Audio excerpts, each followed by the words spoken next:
Alhamdulillahi Rabbil Alamin. Hamdan kathiran tayyiban mubarakan fihi mubarakan alaih, kama yuhibbu Rabbuna wa yardah. Wa ashhadu an la ilaha illallah wahdahu la syarika lah, wa ashhadu anna Muhammadan abduhu wa rasuluh. Salawatu Rabbi wa salamu alaihi wa ala alihi wa sahbihi wa man tabi'ahum bi ihsanin ila yaumiddin. Bapak Ibu yang kami hormati, suaranya jelas enggak? Bisa ditangkap dengan baik? Alhamdulillah ya.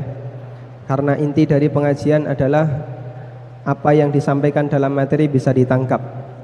Kalau suaranya enggak jelas, mungkin tidak banyak manfaat yang bisa kita dapatkan.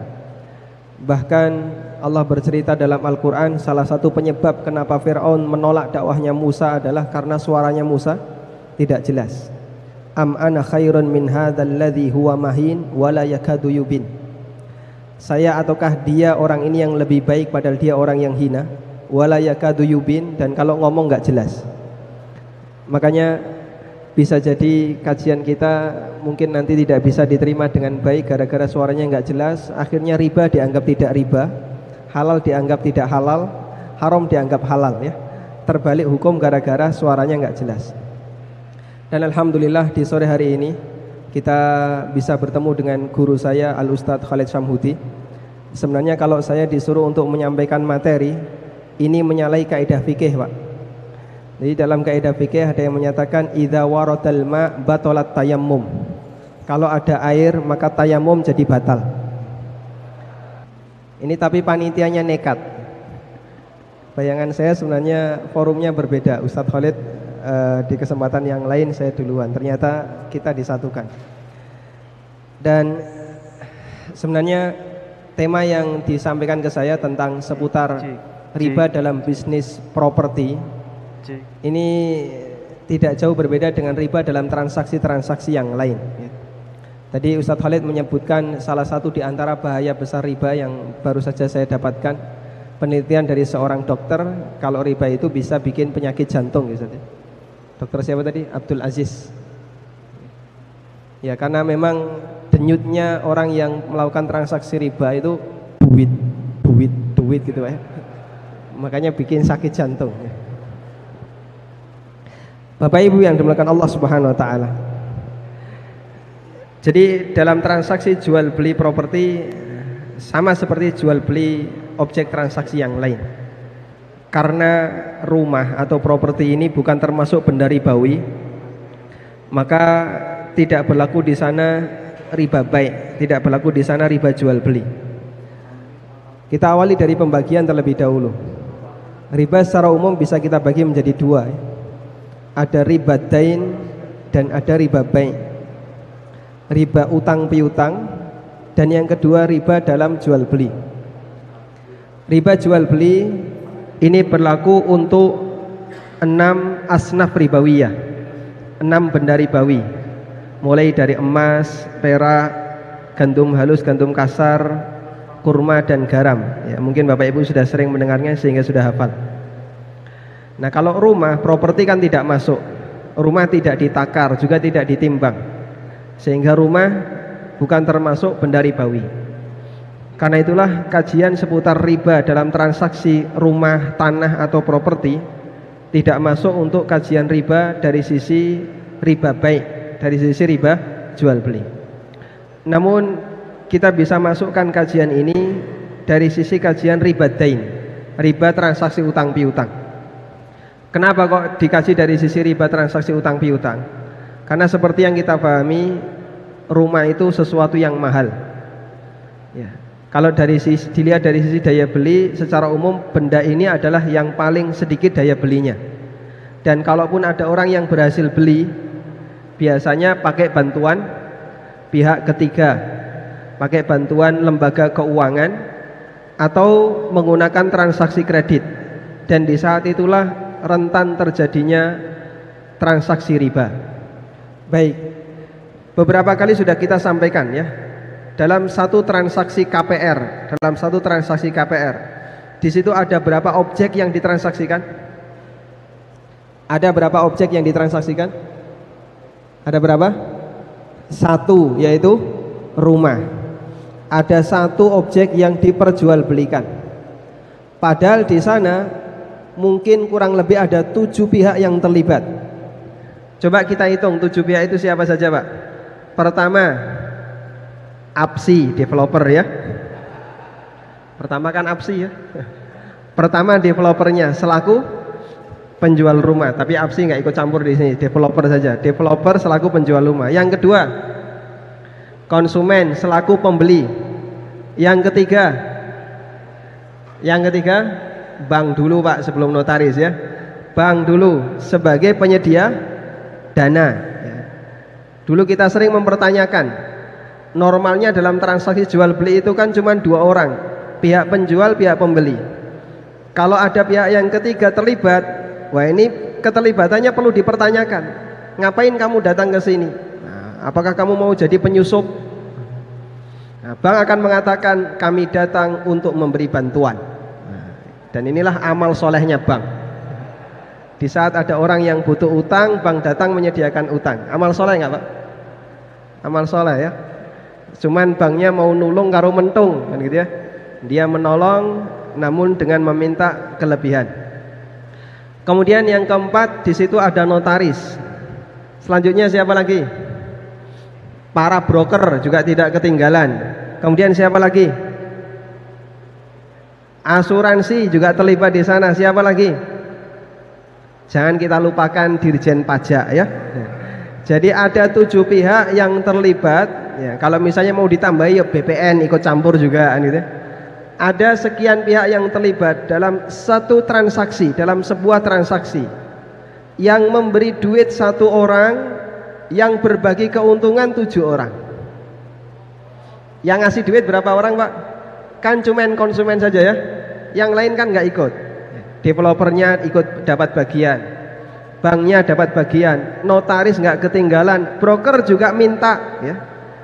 Belum lagi pajak, termasuk juga asuransi juga mengambil bagian di sana. Makanya dalam satu transaksi ini objeknya 1, yang bayar 1, yang berebut keuntungan banyak.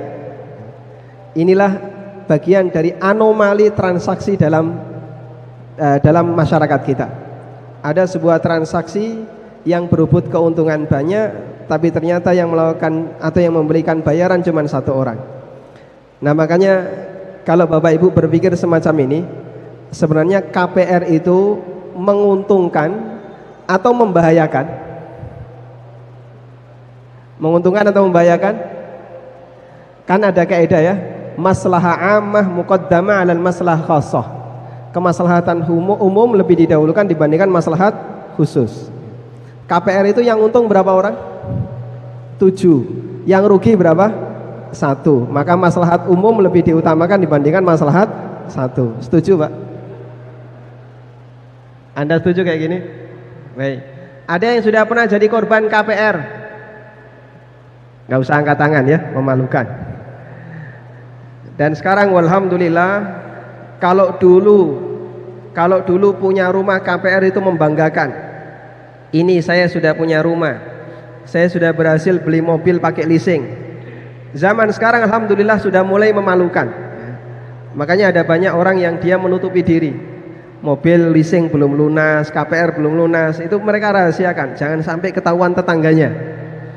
Seiring dengan perkembangan adanya banyak sekali gerakan-gerakan anti riba. Nah nanti kita akan terus melakukan kegiatan semacam ini.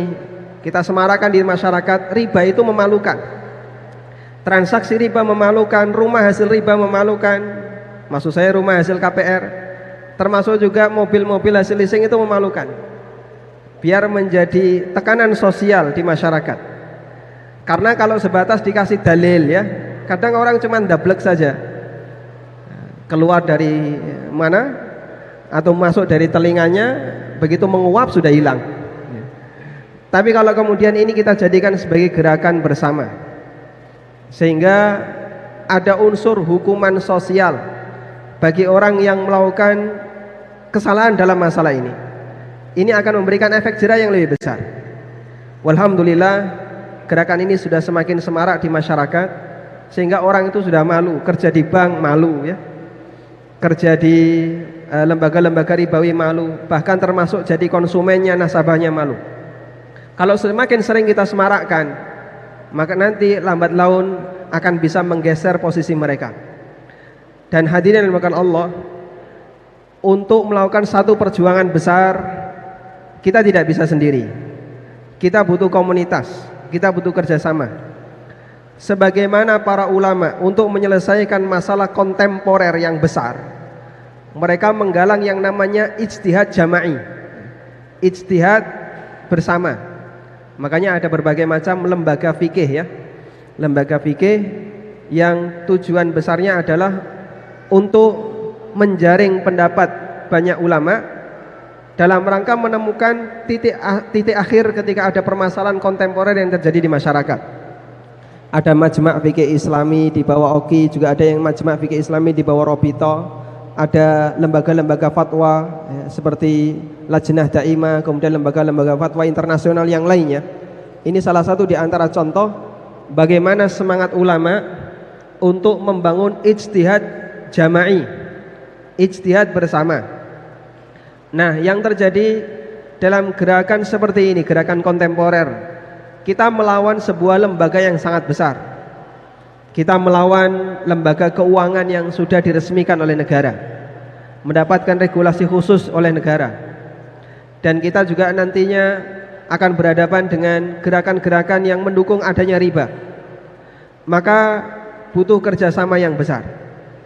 APSI ini kan baru, ya kalau bisa disebut bayi itu sudah lumayan ya.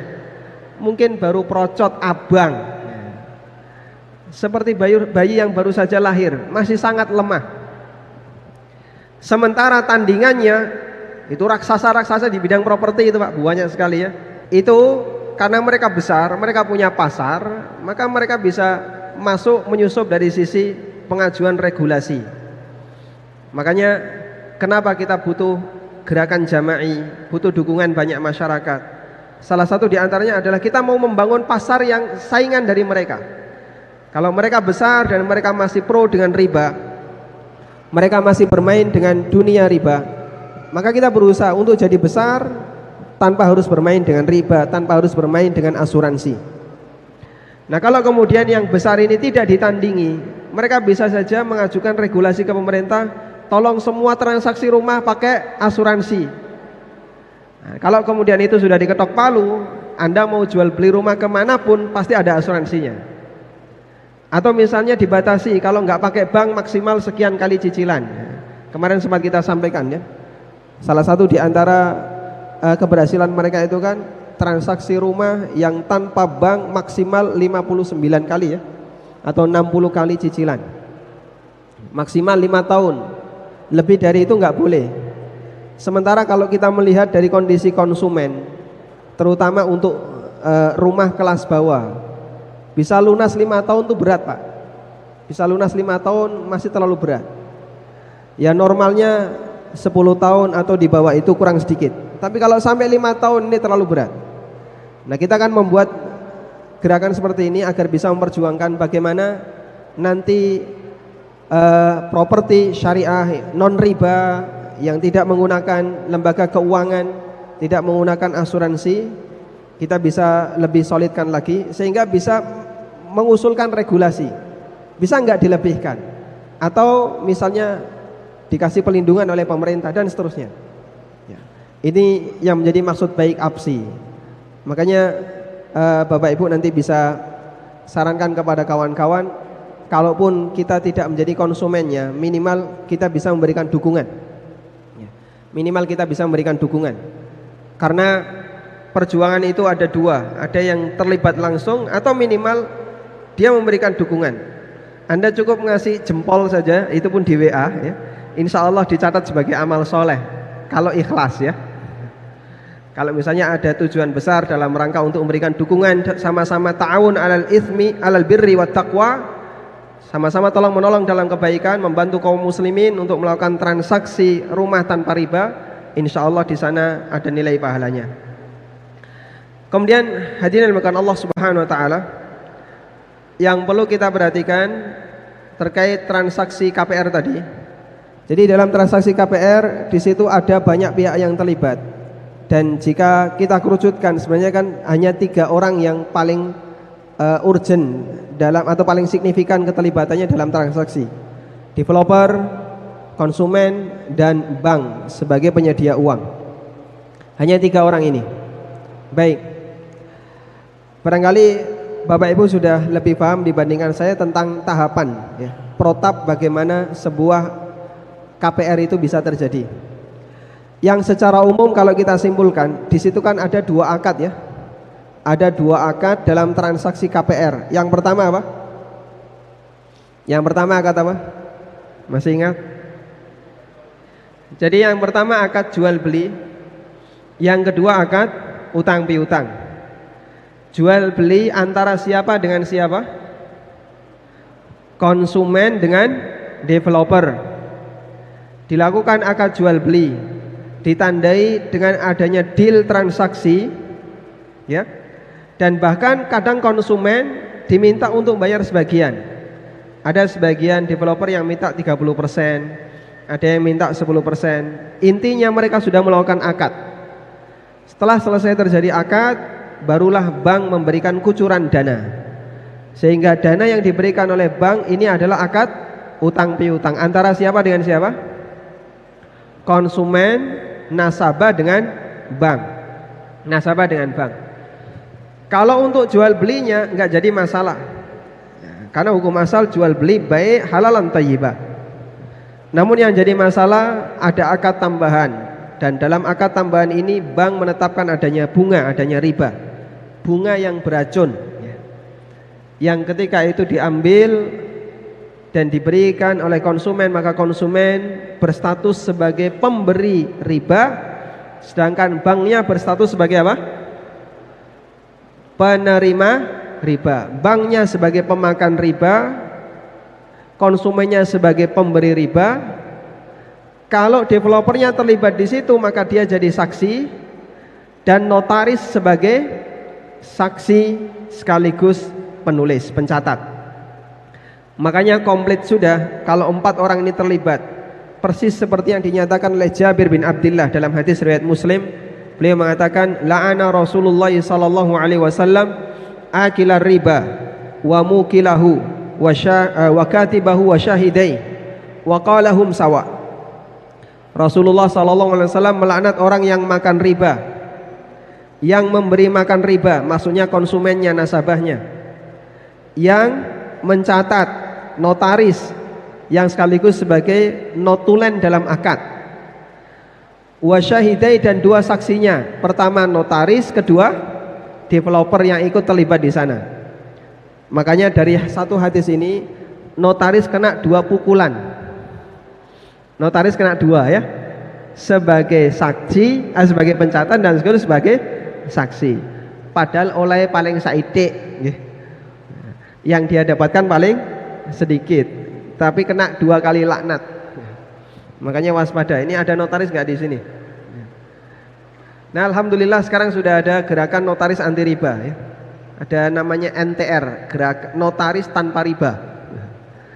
Dan ini diantara semangat mereka untuk betul-betul memilih, karena mereka menyadari kalau saya melibatkan diri di situ kena 2 kali, kena 2 laknat. Laknat sebagai pencatat karena dia harus menjadi notulen, dan yang kedua sebagai saksi yang menyatakan bahasanya akad yang dilakukan oleh 3 orang ini legal menurut hukum negara. Baik. Kemudian hadirin yang dimuliakan Allah Subhanahu wa taala, lalu bagaimana jika kita melakukan transaksi jual beli rumah tanpa bank? Nah, ini yang bagus, yang sedang kita galakkan. Yang menjadi pertanyaan adalah di situ ada tinjauan dari sisi konsumen, tinjauan dari sisi developer, ya. Kalau tinjauan dari sisi konsumen, yang dia pikir bagaimana caranya bisa dapat rumah dengan cara nyicil. Dengan cara nyicil. Karena kalau saya harus bayar tunai, saya nggak sanggup. Nah, yang dipikirkan oleh developer, bagaimana saya bisa mendapatkan modal di awal, ya, modal di awal, sehingga saya tidak terganggu cash flow-nya karena konsumen saya mau bayar nyicil. Karena itulah sebenarnya konsep lembaga keuangan yang dia merupakan lembaga intermediate mengumpulkan dana dari masyarakat, dia itu lebih tepat mendekat ke konsumen atau mendekat ke developer. Ini ada developer, ada konsumen, ada lembaga keuangan, lembaga intermediate ya. Kalau dengan melihat latar belakang tadi, lembaga intermediate, lembaga keuangan ini lebih tepat mendekat ke konsumen atau mendekat ke developer? Hah? Mendekat ke konsumen atau developer? Ini kok ulama beda pendapat ini. Mendekat ke? Kalau mendekat ke konsumen, jadi KPR konvensional.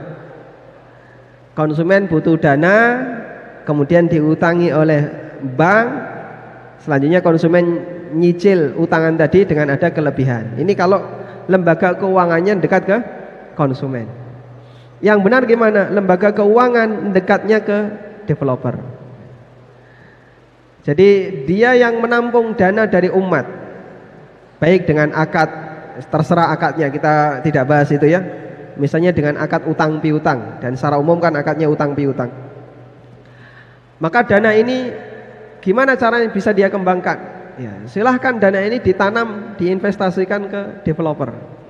Silahkan Bapak bangun rumah berapa unit, kami ikut invest, sudah. Sehingga cash flow-nya developer kan tidak terganggu, karena didukung oleh lembaga intermediate, didukung oleh lembaga keuangan. Makanya yang lebih tepat ke sini. Nah selanjutnya konsumen bisa beli ke sini, bisa beli langsung ke developer. Kalau beli langsung ke developer, dengan ada kenaikan harga, ada selisih harga antara tunai dengan kredit, boleh atau tidak?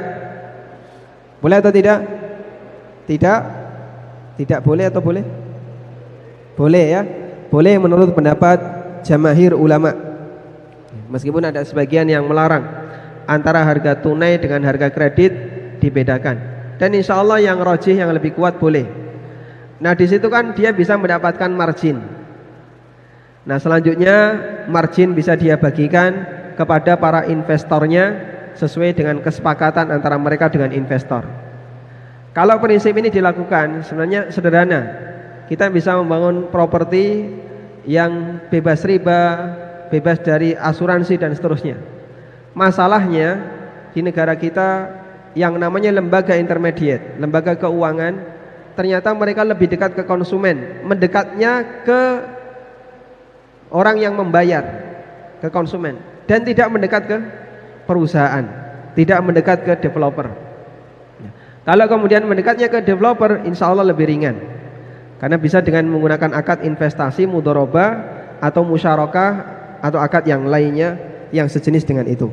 Baik, karena itulah jamaah yang dimuliakan Allah Subhanahu Wa Taala, selagi lembaga keuangan lebih banyak mendekat ke konsumen dan akad mereka adalah akad utang, maka di saat itulah riba akan sulit untuk bisa dihentikan, karena mereka juga berusaha untuk mengambil margin, dan setiap keuntungan dari transaksi utang piutang hukumnya adalah riba. Cukup ini. Baik, mungkin itu yang bisa kita jadikan sebagai pengantar ya. Karena nanti kita berikan kesempatan untuk Ustadz Khalid memberikan tambahan, dan kepada peserta juga ada forum dialog ya. Nah, wassallallahu ala nabiyyina Muhammadin wa ala alihi wa sahbihi wa sallam, wa akhiru da'wan alhamdulillahi rabbil alamin. Saya mau koreksi ini. Ada tadi ungkapan bahwa kalau ada air debu apa? Batal ya? Ternyata kalau kita pakai air, kita wudhu sama dengan mandi hukumnya. Artinya kalau mandi kan semua tubuh dibasahi. Kalau wudhu sebagiannya. Tapi kalau pakai debu, cukup apa? Wajah sama telapak tangan mewakili wudhu dan mandi sekaligus. Maksudnya nih, maksudnya ikhwati fillah, ya enggak, bahwa tidak ada keharusan guru lebih hebat daripada murid. Kalau ini betul analoginya benar. Yang kedua, Yang kedua, Nabi mengatakan farubba muballighin awa minas sami. Ya. Kadang-kadang yang disampaikan lebih baik daripada apa? Yang mendengarkannya. Sang guru menyampaikan, murid disampaikan. Ya. Sehingga tidak ada bahasa debu sama air, maka air ada debunya nggak boleh ada. Taib. Dan alhamdulillah debu sama air pernah bersatu juga. Pernah apa? Bersatu juga di mana? Ketika mencuci bejana dari najis liurnya anjing, kumpul debu dengan apa? Air. Jadi tidak ada masalah, ya. Jadi tidak ada masalah dalam hal ini. Kemudian akan tadi nyampaikan tentang masalah properti. Memang kita harus pahami kita masih pakai asas demokrasi. Dari rakyat untuk rakyat kepada rakyat. Jadi kalau lembaga keuangan itu mengambil dari rakyat, dia pengen apa? Ke rakyat lagi, untuk apa? Rakyat lagi. Jadi nggak mau dia ambil uang ngasih ke mana? Perusahaan. Karena mengisi asas apa?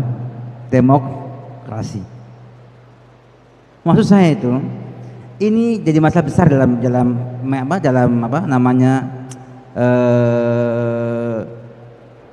keadaan kita secara umum. Ya. Bukan mencari yang terbaik untuk semuanya, tetapi mencari yang terbaik bagi saya. Jadi satu mental murabiyin ataupun ahli riba itu adalah dia pengennya saya menang, yang lainnya kalah. Dan ini yang dipakai di Indonesia dalam semua pendidikan, dari mulai SD, SMP, SMA sampai seterusnya. Ya. Bukan digunakan teori bagaimana semua bisa baik berjalan bersama, tapi siapa yang paling menang dari kompetisi. Jadi kalau diharapkan misalnya lembaga keuangan yang tidak mengambil syarat Islam kok berpihak kepada pengusaha dalam memberikan modalnya, ya, ini sulit. Dia akan ambil rakyat, ditimpahkan ke rakyat lagi untuk apa? Menghancurkan rakyat sebanyak-banyaknya. Artinya kalau dia ngambilnya 50.000, maka dia kasihkan lagi supaya dapat 100.000. Terus gitu, kasihkan lagi supaya naik terus dari rakyat kayak orang nimba di sumur. Nah, diambil terus, tumpahin dikit ambil lagi, dikit ambil lagi terus, ya, nggak ada henti, sehingga korbannya apa? Rakyat. Korbannya rakyat. Oleh karena itu, kalau saya memandang bahwa selama kita ini belum merubah, ya, opini kita, jiwa kita ini, maka susah untuk kita mendapatkan yang terbaik dalam hal. Maka saya lihat teman-teman di APSI, masya Allah, ya, berusaha untuk memunculkan ini semua karena memang betul-betul sangat dibutuhkan oleh masyarakat dalam hal ini. Wallahu a'lam. Misalnya mungkin tak saya wallahu a'lam bishawab. Ya, jazakumullah khairan kepada Ustadz kita, Ustadz Khalid Syamhudi dan Ustadz Ami Nurbaiz yang telah menyampaikan materi seputar bahaya riba di bidang properti. Kita masuk pada sesi tanya jawab atau diskusi. Sebelum pertanyaan dari peserta, di sini sudah ada masuk 2 pertanyaan secara tertulis. Ini ada pertanyaan Ustadz Khalid, dalam dunia konstruksi ada yang disebut kontrak berdasarkan harga satuan, yaitu pemberi pekerjaan hanya akan membayar dengan volume yang tertera dalam kontrak. Kasusnya adalah sebuah perusahaan penyedia jasa memenangkan lelang dengan kontrak harga satuan pekerjaan beton 3 juta, tetapi saat di lapangan ternyata penyedia jasa hanya mengeluarkan 1.500.000. Pertanyaannya, sisa uang 1.500.000 tadi boleh dijadikan keuntungan tambahan, sedangkan di kontrak tadi tertera jasa konstruksi adalah 5% dari kontrak. Jazakallah khairan sebelumnya Ustaz. Sebelum kita bahas ini, kita namanya takjib fikihnya. Sekarang apakah yang dibeli itu adalah volume jadinya, ataukah yang dilihat adalah satuan pembeliannya? Satuan apa? Satuan pembayarannya. Karena begini, orang yang begini, kalau misalnya ada masalah, kontraktor harus membayar pekerjaannya mungkin di atas 3 juta rupiah. Apakah penyedia kerja mau membayar lebih daripada kontrak? Jawabannya apa? Tidak. Nah, sehingga otomatis pembuat konstruksi itu akan berusaha memberikan nilai yang paling aman, yang paling aman dari risiko, sehingga ia akan memperbesar anggaran, tidak seperti yang mungkin terjadi di lapangan. Yang pertama. Yang kedua, apakah harga itu adalah harga umum yang menjadi standar di masyarakat, ataukah itu markup, nilai yang sengaja dinaikkan dalam rangka untuk bagi-bagi hasil kepada semua yang terlibat di dalamnya. Kalau dia yang pertama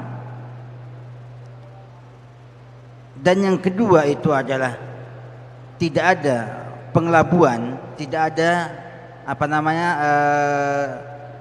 penipuan, dan yang punya kontrak juga, yang punya kontrak yang memberikan kontrak tadi juga mengerti bahwa itu adalah segitu harga yang ada umumnya, maka tidak masalah sebagai tambahan keuntungan bagi perusahaan. Artinya dia menyiapkan barang yang seharga 3 juta rupiah, tapi dia mampu mengadakan dengan spek yang sama persis sebagaimana pesan dengan harga yang lebih rendah, maka dapatkan kemungkinan tambahan keuntungan dari selisih harga tersebut.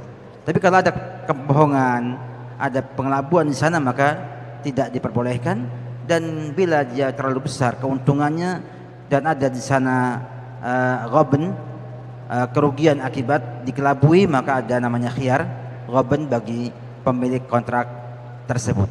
Jadi kita lihat ini kepada konsep yang ada, karena tidak bisa dikatakan dengan bahasa demikian. Artinya kalau saya kontraknya itu 3 juta rupiah, maka saya harus habiskan dengan barang yang harganya segitu. Tidak bisa demikian. Karena bila ada masalah kemudian harus membayar lebih banyak, maka sang pemilik pekerjaannya tidak mau membayar di atas kontrak yang ada. Sehingga dengan demikian saya kira bila tidak ada penipuan ataupun di markup, maka itu tidak mengapa, dan itu adalah fadlullah yu'tihi may yasha, wallahu a'lam bissawab.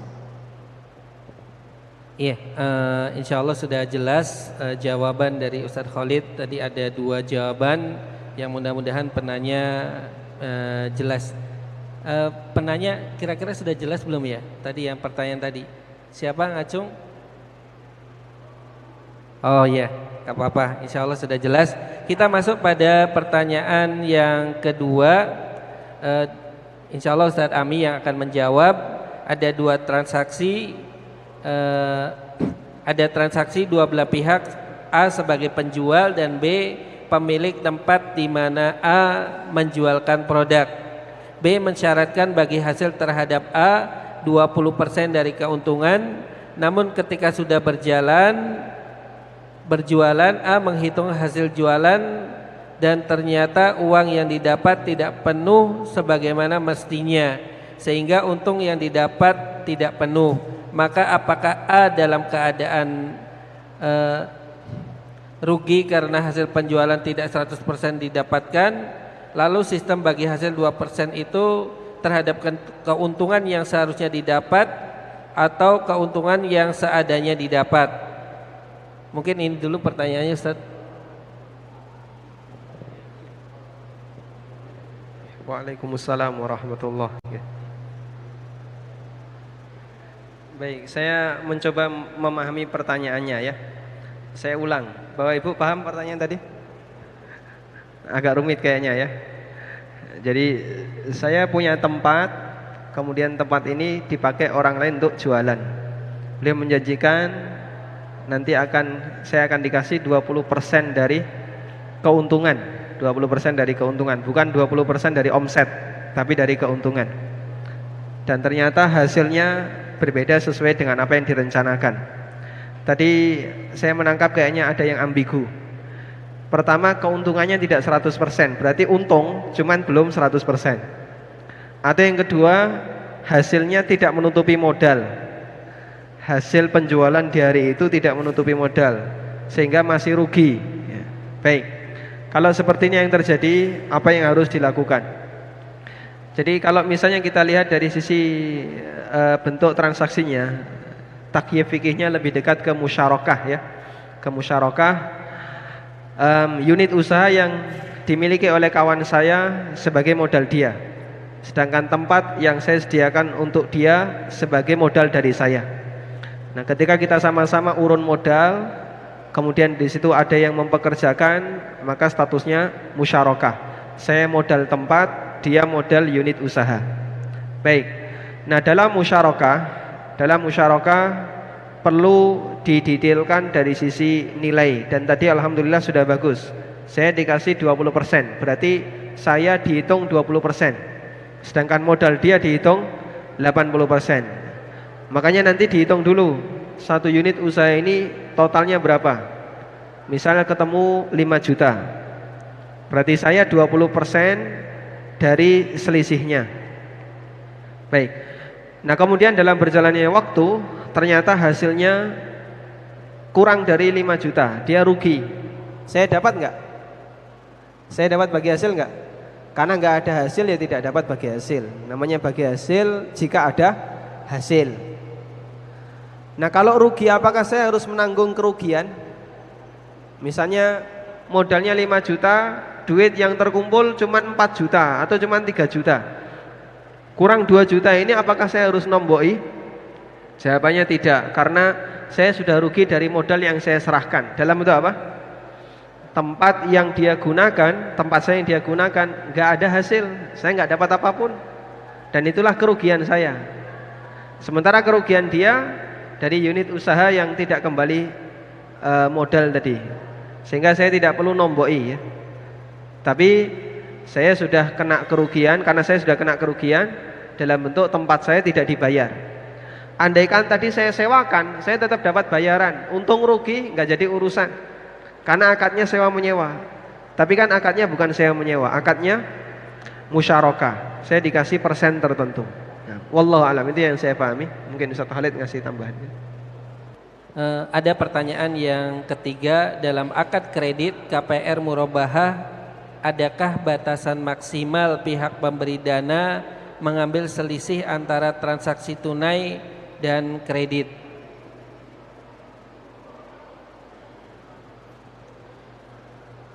Ada pertanyaan tentang KPR murabahah ya. Mudah-mudahan paham semua di sini ya. Artinya pihak developer menjualkan rumah misalnya ya, dengan cara kredit ya. Sebetulnya saya tidak pas kalau semuanya KPR ya. KPR itu apa? Kredit perumahan rakyat ya. Dan umumnya itu untuk apa? Untuk yang 15 tahun, 25 tahun. Oke, pokoknya kita anggap bahwa ada rumah kredit dengan murabahah. Bahwa akad murabahah adalah akad amanah. Artinya kalau nanti misalnya developer itu, kontraktor itu kemudian menyampaikan rumah ini habisnya bangunnya itu 1 miliar misalnya, 1 miliar kepada pembeli, jujur ya, tidak bohong, kemudian nego keuntungan ya. Nego apa? Keuntungan, karena Bapak membeli dengan 5 tahun sekian, 10 tahun sekian, 15 tahun sekian, maka yang disepakati boleh. Bagaimana jumlahnya? Apakah harus 5%, 10%, 20%? Tidak ada batasannya. Tinggal sama-sama sepakat ridha dengan jumlah yang tertera tersebut. Tentunya ini semua kan tergantung kepada pertama mungkin faktornya rumahnya tepatnya strategis sehingga dia memandang mahal dikit tidak mengapa, sehingga tidak ada batasan apakah harus 5%, sama kayak kita jual beli yang lainnya tidak ada batasan. Tapi karena dia merubah, artinya akad jual beli amanah, sang kontraktor menyampaikan ini harga saya buatnya jumlahnya 1 miliar, saya minta kalau Anda cicil dengan 5 tahun saya minta tambahan per tahunnya misalnya dihitung sama dia, sehingga dalam 5 tahun saya minta kembalinya misalnya 50% dari harga itu, 1,5 miliar misalnya, bayarnya selama 5 tahun. Sepakati berdua nggak masalah. Nah, kalau nggak mau ya nggak jadi, kan seperti itu. Maka tidak mengapa kalau demikian, jadi tidak ada batasan sama sekali. Tapi ada satu kaidah penting, kata Nabi SAW, rahimallahu imra'an samhan idza ba'a samhan idza ishtara. Dia mengatakan semoga merahmati orang yang dia itu mudah kalau menjual, mudah kalau beli. Artinya enggak susah ya, ngasih harga normal ya. Kalau yang punya enggak mampu minta tawar, dikasih tawaran sedikit dan sebagainya. Jadi intinya adalah demikian. Tidak ada sama sekali aturan tidak boleh sekian dan sekian. Wallahu a'lam bishawab.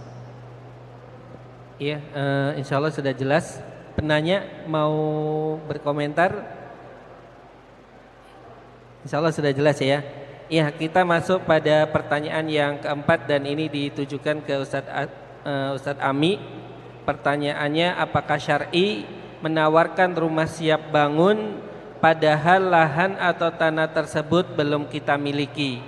Kemudian pertanyaan yang kedua, kalau kita sudah punya lahan terus kita tawarkan rumah siap bangun ke konsumen dengan pembayaran cicilan, pada saat akad bayar 30%, setelah 50% pembangunan bayar 40%, setelah jadi atau selesai bayar 100% lunas, apakah transaksi tersebut syar'i?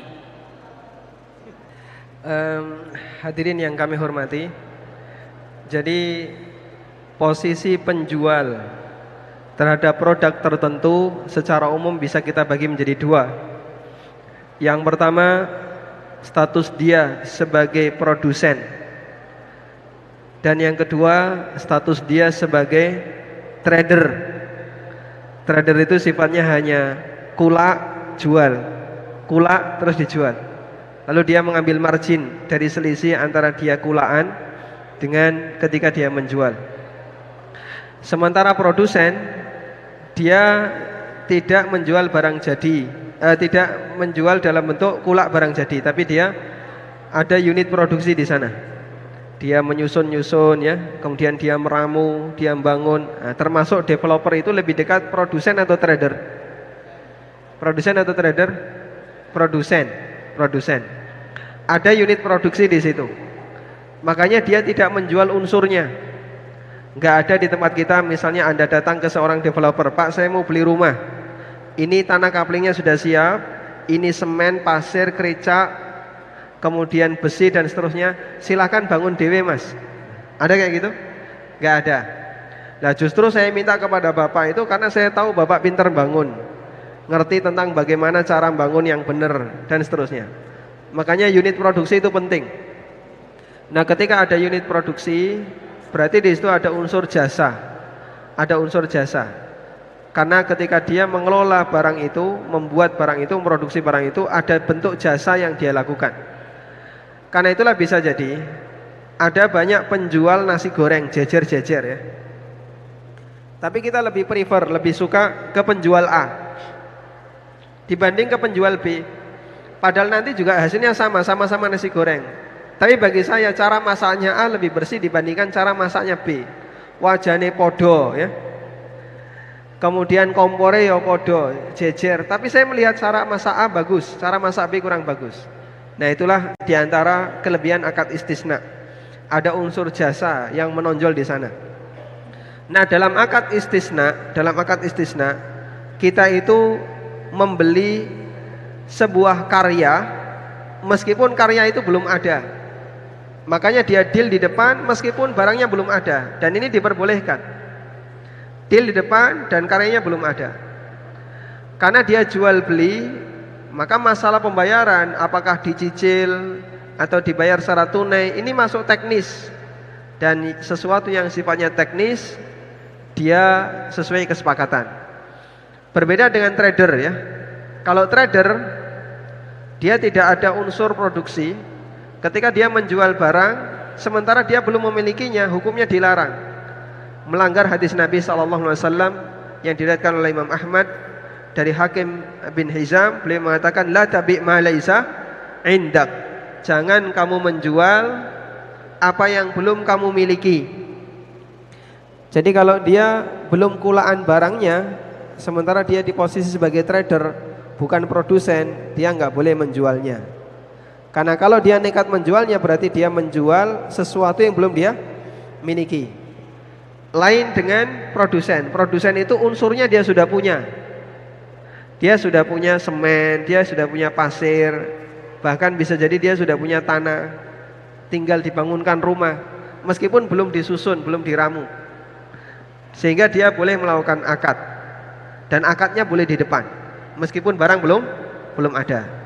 Karena itulah untuk developer, transaksi yang tadi disebutkan di poin nomor 2 ya.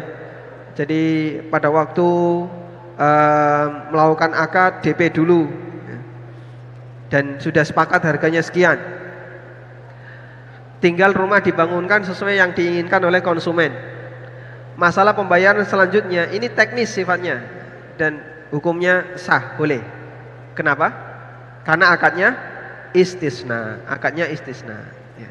Lain kalau misalnya dia tidak punya unit produksi, dia nggak bisa bangunkan rumah, dia bukan developer, nggak ngerti tentang isi rumah, tapi dia kulaan rumah, dia beli rumah jual. Nah kalau seperti ini nggak boleh dia menjual sebelum ada rumah. Bisa dipahami insya Allah ya, antara trader dengan produsen. Trader dengan produsen. Kalau trader penjual barang jadi kulaan, maka harus ada barangnya dulu, sudah dimiliki, sudah dikuasai baru boleh dijual. Kalau akad produsen tidak harus ada. Nah, wallahu a'lam. Tadi pertanyaan tentang menawar rumah siap bangun tapi lahannya belum dimiliki. Artinya dia belum punya rumah, belum punya lahan untuk rumah. Maka nanti tinggal akadnya. Kalau akadnya salam, selesai. Ya, akadnya salam, selesai. Tapi kalau akadnya nanti ya enggak istisna artinya bangun rumahnya, maka tanahnya harus jelas. Karena enggak mungkin bangun rumah di tanah yang enggak ada tepatnya di mana gitu. Paham ya? Karena ini ada semacam pertanyaan yang agak aneh gitu loh. Ya. Nawarkan rumah tapi nggak punya tanah, gimana bangunnya coba?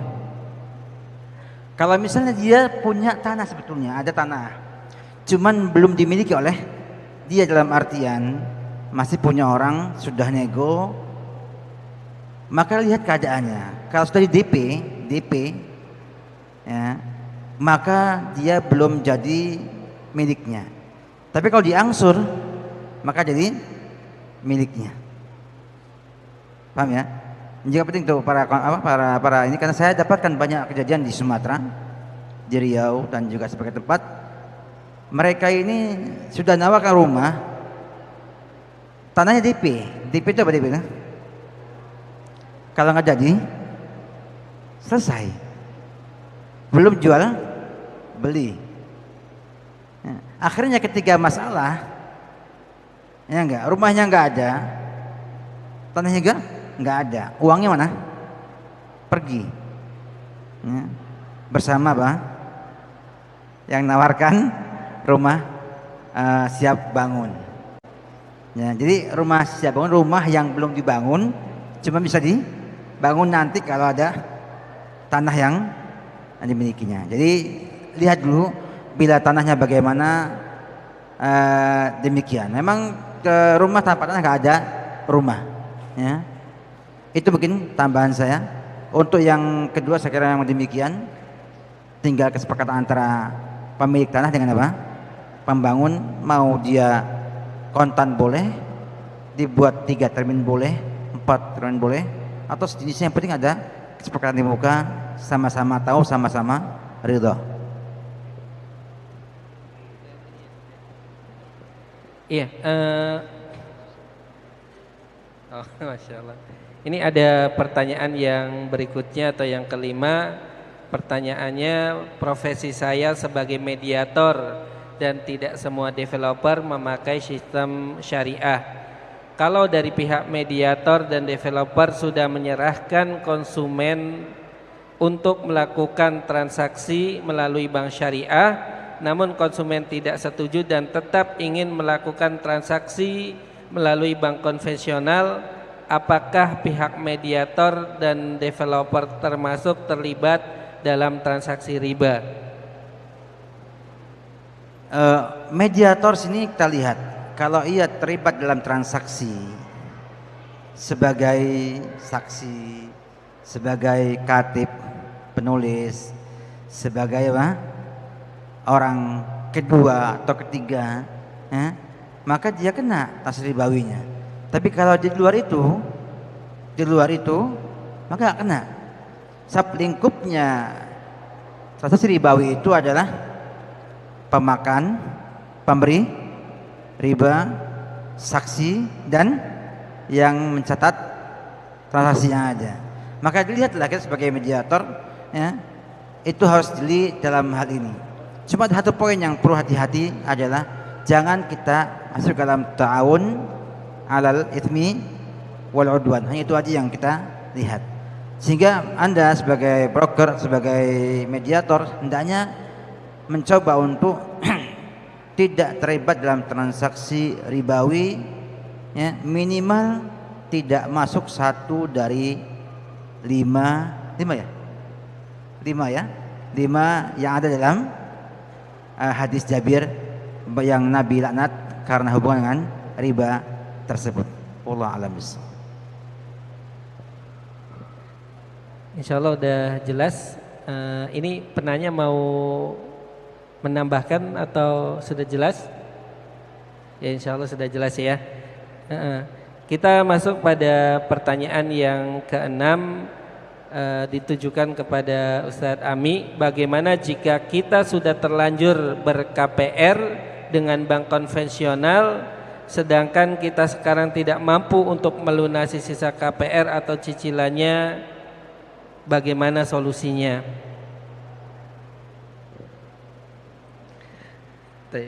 Sebelumnya kita haturkan jazakallahu khairan untuk Ustadz Khalid memberikan tambahan dari jawaban saya untuk kasus tadi, ya. Ada akad istisna rumah tapi belum punya tanah, ya. Saya tadi belum menyinggungnya dan beliau tegaskan bahasanya ini tidak diperbolehkan. Mungkin salah satu alasannya gorornya terlalu besar saja. Karena kalau tanah nggak jelas, ini tidak ada bayangan yang bisa dibuat oleh konsumen. Kira-kira nanti saya mau tinggal di mana? Pak, saya jual rumah, harganya sekian, tipe sekian dan seterusnya. Terus di mana tempatnya? Wallahu a'lam. Nah, kalau Anda dipindah ke Mars kan susah. Atau misalnya ternyata rumahnya dibangun di lereng Merapi, mungkin Anda nggak bakalan mau, ya. Makanya sisi kejelasan ini minimal posisi. Karena rumah itu yang paling menentukan adalah lokasi, posisi, ya, di mana saya akan tinggal. Kalau sebatas masalah ukuran atau detail bangunan, nah itu bisa kesepakatan sambil berjalan. Tapi kalau sudah lokasi, ini selera, ya, sangat erat kaitannya dengan selera. Ada yang dia lebih senang sumuk-sumuk dibandingkan yang dingin-dingin, ya. Kalau ditaruh di lereng Merapi, ya nanti kedinginan dia, ya. Padahal dia pinginnya milih ke Bantul misalnya, yang lebih sumuk, ya. Sumuk sama Sleman dingin mana, Pak?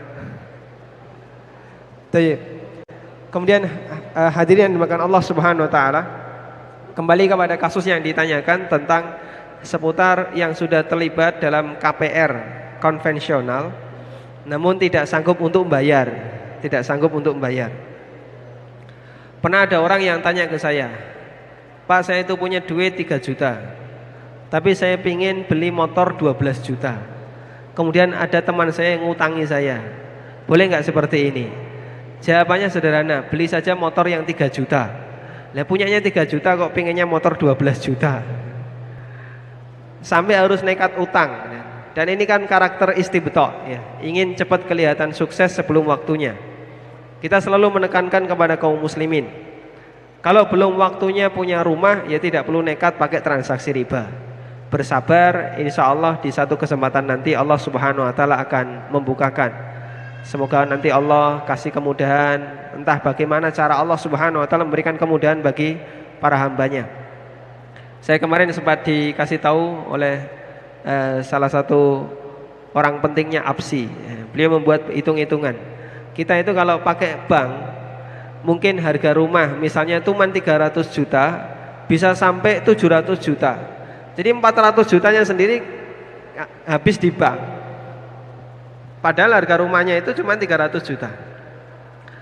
Meskipun kalau misalnya kita buat kredit, ya kalau pakai bank bisa sampai 700, 800, kalau tanpa bank kita bisa sampai hanya 500. Ini kan keuntungan yang luar biasa. Karena kalau semakin banyak yang terlibat, berarti nilai keuntungan kan semakin banyak yang harus dibagikan Pak gitu ya. Harus dicaca-caca kan ya. Semakin banyak yang terlibat, semakin banyak yang ambil bagian, nilainya akan semakin mahal. Nilainya kan semakin mahal. Ada orang yang dia sedih ya, gara-gara pekerjaan dia itu terlibat langsung dengan suasana seperti ini. Meskipun ini tidak ada kaitannya dengan riba, tapi ini erat kaitannya dengan suap. Dia menjadi medical representative. Ini juga sama ya, tidak jauh beda dengan mereka yang kerja di bank. Jadi sampai dia pernah nangis gara-gara ngantarkan obat ke konsumen yang nggak mampu. Dia kan sebagai medical representative untuk sebuah perusahaan obat.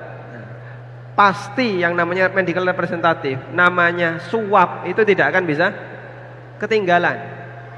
Dokter akan melakukan tawar-menawar, kamu bisa ngasih apa ke saya? Oh Pak dokter, akan kami kasih 20 juta, sekian puluh juta, atau jalan-jalan kemana dan seterusnya. Dengan ketentuan Pak dokter harus mereferensikan obat kami. Padahal obat ini dengan harga sekian itu ada alternatif yang lain yang jauh lebih murah, mungkin ratusan ribu sudah bisa, tapi dia ngasih obat yang nilainya jutaan, hanya dalam rangka untuk mengejar target. Terus dia lapor, ini obatmu sudah saya referensikan, nyaur utang karena kamu sudah ngasih saya 20 juta gitu ya. Terus orang ini nganter Pak, itu kurang lebih obatnya harganya sekitar 1.500.000. Dia nganter ke rumahnya, subhanallah, rumahnya itu di pinggir kali ya, nggak ada ruang tamu, nggak ada apa. Jadi begitu masuk ya sudah kamar ya. Isinya cuman kasur sama pakaian buahnya nggak karuan itu. Dia sampai nangis, ini gara-gara saya kata dia. Jadi kan yang mengambil keuntungan, dokter ngambil keuntungan sekian persen dari obat itu, apotek ngambil keuntungan sekian persen, perusahaan juga ngambil keuntungan, nanti belum lagi pihak yang lain dan seterusnya. Semakin banyak pihak yang terlibat mengambil keuntungan, jadinya harga itu semakin melambung tinggi. Dan penyebab terbesar kenapa properti mahal, ini mahal, itu mahal, untuk bisa ngurus properti saja kita kena pajak berapa persen Pak? Pajak, belum lagi asuransi, belum lagi nanti di BPN, belum pajak daerah, BPKAD ya, belum pajak ini, belum margin yang didapatkan oleh bank, broker dan seterusnya. Semakin banyak yang apa ya, kalau kata orang Jawa itu kemaruk terhadap keuntungan gitu ya. Jadi mereka nyakari keuntungan itu, akhirnya harga rumah semakin melambung tinggi. Nah, kita batasi yang kayak gini, buang yang nggak perlu, buang yang nggak perlu, bank nggak perlu, buang jauh-jauh ya, buang jauh-jauh. Asuransi nggak perlu, buang jauh-jauh. Pajak, nah ini nggak bisa ya. Bisa nggak pajak dibuat jauh-jauh? Oh nggak bisa ya. Ya kalau kayak gini kan susah ya. Ya minimal kita bisa mengurangi nilai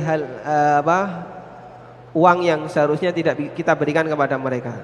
Nah, dengan adanya APSI semoga nanti bisa menjadi solusi. Terus bagaimana kalau sudah terlanjur KPR sementara nggak bisa bayar? Kalau nggak bisa bayar ya mau gimana lagi? Unit yang tidak produktif, ya, aset yang tidak produktif jual. Aset yang tidak produktif dijual. Jangan nekat dipertahankan. Ada satu hadis, namun hadis ini dinilai dhaif oleh sebagian ulama, tentang bagaimana kemandirian para sahabat. Ada seorang sahabat datang kepada Nabi sallallahu alaihi wasallam meminta sesuatu. Kemudian Nabi sallallahu alaihi wasallam bertanya kepada sahabat ini, karena dia orang Ansor, punya rumah di Madinah. Kamu punya apa di rumah? Kamu punya apa di rumah? Akhirnya dia pulang untuk mengambil sesuatu yang bisa dijual. Lalu dia datang ke hadapan Nabi sallallahu alaihi wasallam dengan hanya membawa dua benda. Yang pertama, taplak meja, Pak. Tapi ini bukan untuk taplak meja.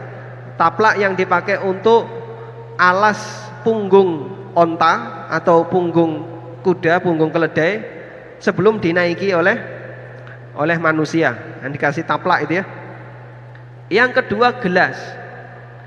Itu kalau di zaman kita, Pak, taplak bekas, gelas bekas. Anda mau nggak dikasih? Mungkin kita ngelirik saja nggak mau. Ngelirik saja kita nggak mau. Orang ini meminta kepada Nabi sallallahu alaihi wasallam, artinya dia membutuhkan, nggak punya apapun yang nilainya berharga selain ini. Ini ya Rasulullah. Kemudian Nabi sallallahu alaihi wasallam menjualkan dua benda ini. May yashtari hada? Siapa yang mau membeli ini? Ada sahabat yang angkat tangan. Saya ya Rasulullah, 1 dirham. Kemudian Nabi sallallahu alaihi wasallam tawarkan lagi. May yazid? Siapa yang mau nambah? Dan ini kan jadi dalil tentang lelang. Makanya jual belinya disebut dengan jual beli muzayadah. Dari kata yazid tadi ya. May yazid, siapa yang mau nambah? Makanya jual belinya disebut jual beli muzayadah. Punya anak perempuan jangan dinamakan muzayadah, dilelang berarti. Kemudian ada yang angkat tangan, saya Rasulullah 2 dirham. Diberikan oleh Nabi sallallahu alaihi wasallam. Mana 2 dirhamnya? Kemudian baru dikasihkan orang ini. Jadi sebagai orang yang gentleman ya, dia ketika mengalami seperti ini, ya sudah, dia harus siap untuk melepaskan barang yang mungkin dia butuhkan, namun mungkin tidak produktif. Termasuk diantaranya adalah melepaskan rumahnya, jual rumah ini. Cari pembeli yang barangkali bisa membeli secara tunai atau boleh juga kredit. Yang penting Anda bisa gunakan untuk nutupi utang Anda di bank. Karena utang tetap harus dibayar. Hanya saja Anda bisa mengajukan penawaran. Barangkali bank mau menurunkan nilai bunganya. Bahkan kalau bisa dinolkan. Kalau itu bisa, walhamdulillah ya. Meskipun banyak yang tidak berhasil, tapi ada beberapa yang bisa ya melakukannya. Jadi setelah dia melakukan penawaran dan bank mengizinkan, akhirnya yang seharusnya dia harus bayar bunganya sekian ratus juta dinolkan. Ada satu komunitas yang ini juga perlu kita tiru ya, memberikan pendampingan bagi mereka yang sudah terlibat dalam utang di bank agar bunganya bisa nol. Karena ada satu celah, ada undang-undang yang bisa mengatur, ada yang undang-undang yang mengatur seperti itu, tapi tidak semua orang tahu. Dan bank juga tidak pernah melakukan sosialisasi. Nah, kalau bank melakukan sosialisasi ya bangkrut banknya. Makanya undang-undang seperti ini, celah ini bisa kita manfaatkan. Nah, mereka yang ada di advokat, para mantan bankir yang sudah tahu undang-undang itu, tahu celahnya bagaimana biar utang itu tidak harus sampai bayar bunganya. Wallahu a'lam. Iya, insyaallah sudah jelas jawabannya. Iya, ini pertanyaan berikutnya. Lembaga keuangan yang memberikan bantuan kredit pada konsumen, apakah dia selaku penjual atau pemberi pinjaman?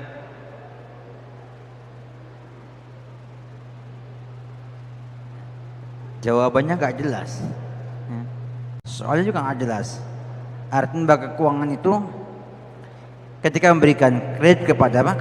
Kepada nasabahnya, apakah ia itu adalah sistemnya menjual seperti murabahah, ataukah dia itu sistemnya adalah minjamkan? Tergantung pada akad yang ada.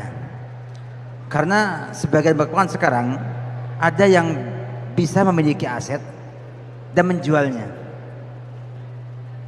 maka dia jual beli dengan nasabahnya. Dan ada yang tidak, yang hanya mengutangkan saja, sehingga kita tidak bisa mengklaim sesuatu bahwa lembaga keuangan itu hanya minjamkan saja atau menjual barang kepada nasabahnya, tergantung kepada transaksi yang ada. Makanya ketika tidak jelas, ya saya jawabannya hanya perkiraan yang seperti ini. Wallahu a'lam bishawab.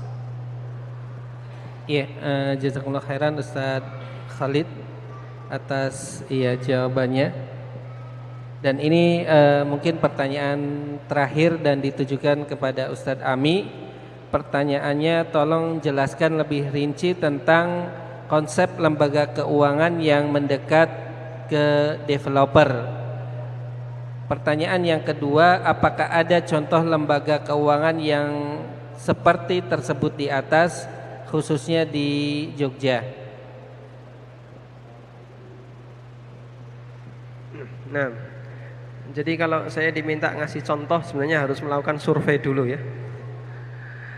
Karena informasi yang saya dapatkan biasanya informasi yang sekunder, Pak. Cerita-cerita dari mereka yang sudah pernah terlibat, dan itu saja yang saya jadikan sebagai bahan untuk kita sampaikan jika ada orang yang bertanya. Tapi kalau misalnya mau pembuktian, ya berarti Anda harus terjun langsung. Cuman resiko saya nggak nanggung ya. Bagaimana bentuknya lembaga keuangan mendekat ke developer? Tadi ini sebenarnya alternatif yang saya sampaikan. Kalau lembaga keuangan ingin tetap mengembangkan diri sebagai lembaga keuangan, dia tidak terlibat langsung dalam bisnis real. Karena seperti yang tadi disampaikan oleh Ustadz Khalid, bank atau lembaga keuangan bisa saja melakukan jual beli, bisa saja melakukan transaksi utang piutang. Cuman kalau di negara kita, lembaga keuangan yang di bawah OJK atau di bawah BI, dia nggak boleh memiliki stok ya. Kalau lembaga keuangan kok punya persediaan, punya stok, ya ini berbahaya, bisa kena pelanggaran oleh OJK. Makanya di tempat kita sementara ini lembaga keuangan di bawah regulasi mereka sifatnya hanya lembaga intermediate yang dia hanya bisa memberikan pembiayaan.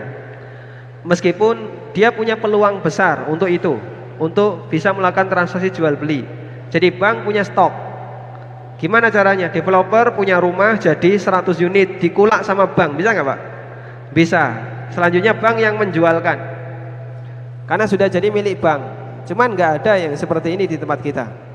Makanya kalau bank itu mendekat ke konsumen sangat beresiko.